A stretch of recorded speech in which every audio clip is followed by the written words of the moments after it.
Hey everyone, so it's Leanne Barrable here, the Devonshire Shepherdess, and I wanted to do a video today on drought, lack of water, whatever you want to call it. So we're in the southwest of England, which is normally very wet, but actually we are in definitely the fourth, potentially even the fifth drought period in the last 4 or 5 years. And I think it's been slowly getting worse, and we've potentially not really taken much notice of it. But as you can see, it's all looking a bit parched. So our soil, we've only basically got 6 to 8 inches of well-drained soil over shillet, which is basically like a very crumbly rock. So it drains amazingly, so it's brilliant in the winter. Our farm, you can drive a car on a field in February sometimes.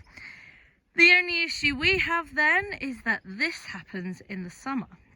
Now, I did a video a little while ago about not using fertilizer on our farm this year, mainly because it costs so much, and we've actually been working up towards not using so much fertilizer, and we managed to make some bales, but we haven't quite made enough, not for the winter anyway, so we've had to buy some in.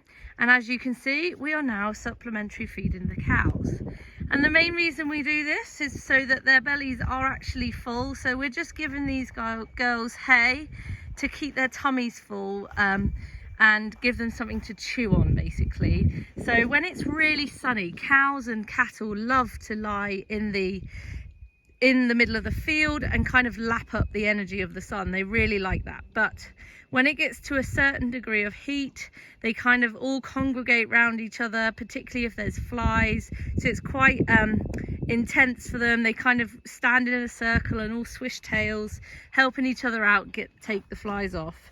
We've actually decided this year, because the sunny period has been so prolonged, to fly our cows, just because it had gotten that they were just covered all of the time. So we flied them over the weekend, and actually it has improved them and hopefully made them a little bit happier, particularly around the eyes. I think we've done 2 or 3 calves already that have had bad eyes because the flies basically attack their eyes and give them an infection. And as you can see, they're all pretty happy out here. They're all shining. The babies are looking lovely. They're running around. We are using an awful lot of water though. So our main well, that used to be the main well for the whole farm, has dried up probably just over a month ago now. So we no longer have that water coming into the house. So that was our kind of house supply.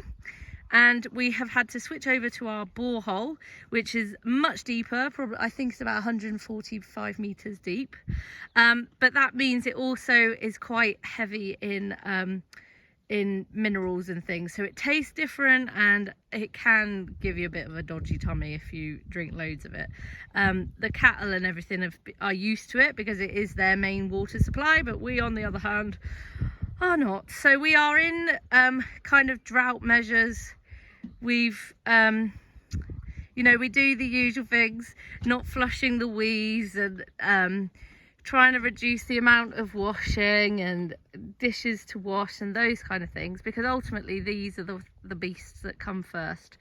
My brother and my gran have a well that feeds their house, and actually theirs is still running over, so theirs overflows.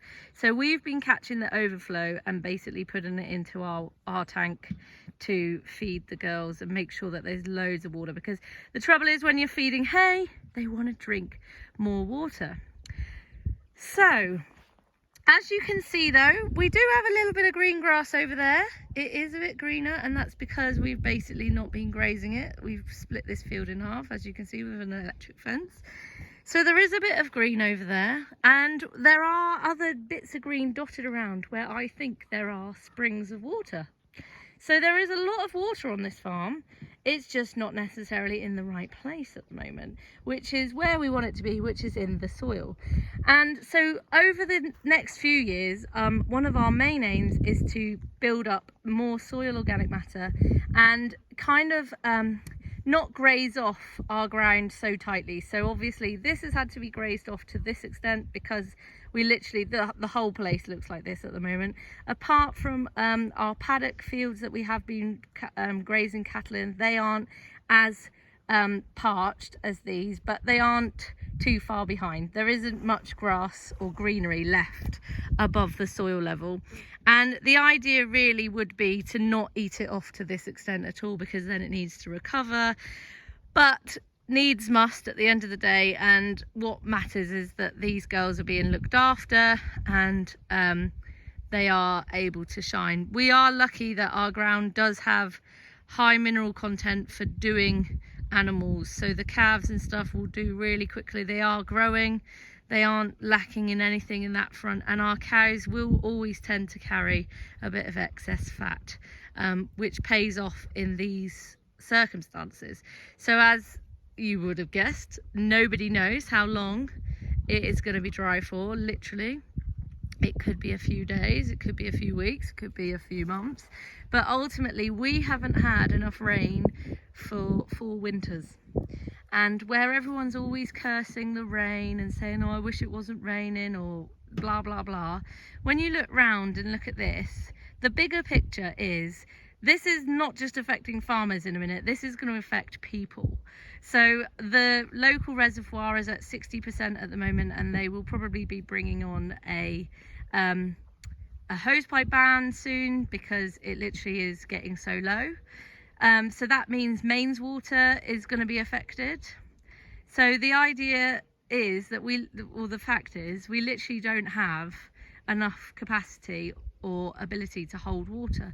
And the main reason for me, I truly believe, and this is what we're going to be working towards, is to rebuild up this soil so that it's green all of the time. Because when it is green, so in our garden where the trampoline has created a shade, it is beautifully green, and that's ultimately what we need. We need plants creating shade over the soil to hold in that moisture all of the time.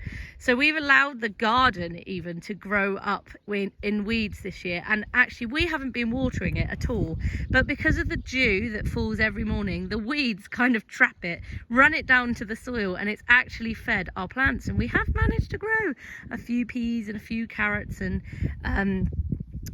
cucumbers and things like that. So there are ways and means, and I just think we've got a plan for this now. So that is what we're doing. This is like potentially my life's work, is going to make sure that this doesn't happen every single year, because it is stressful for everyone. It is stressful for the animals, it is stressful for the farmers, it's stressful for the land, and it doesn't have to be this way anymore. And I think that it gives me hope that we don't have to keep repeating ourselves. We've changed so many things in the last 10 years, all for the better, and they are really starting to pay off, and we're seeing that being different and doing different things is actually what needs to be done in this industry. But it's actually having that courage to do it, because it is a big risk. It was a big risk us not spreading fertilizer this year, and actually I hope that it will turn out okay, that we'll be able to buy in more feed if we need to, or I have said if it's going to stay dry, then we can just outwinter, which would be perfect, and just outwinter a lot more cattle than we would normally, and basically use the farm the opposite way round as to what we're used to, which sounds crazy, but you know, needs must until things change a little bit. So it's a very interesting time. If you're one of these people that wishes it's not raining all the time, I would stop wishing that if I was you, because actually your prayers may have been answered, and it's not going to be ideal for the whole of this country. In fact, if water supplies do carry on running low for the next however many years, you know, more people, more water usage, I think we're just very aware of, or we need to become more aware that it is a resource as well, just like everything else is, and it needs to be treated with respect, really. And on a farming front, I shall be hoping to work towards building up our soil content, the organic matter, the microbes, all that stuff, the carbon in the soil, to help hold more water. Essentially, that's what the plan is home here, and I think we'll probably start seeing the results probably sooner than in the next 10 to 20 years. I hope so, and if not, then I'll keep documenting our findings and let you know. This is our cow Hayley here. Yeah, if you have any questions as normal, just message me or send me a comment on below the video, and I'll speak to you soon.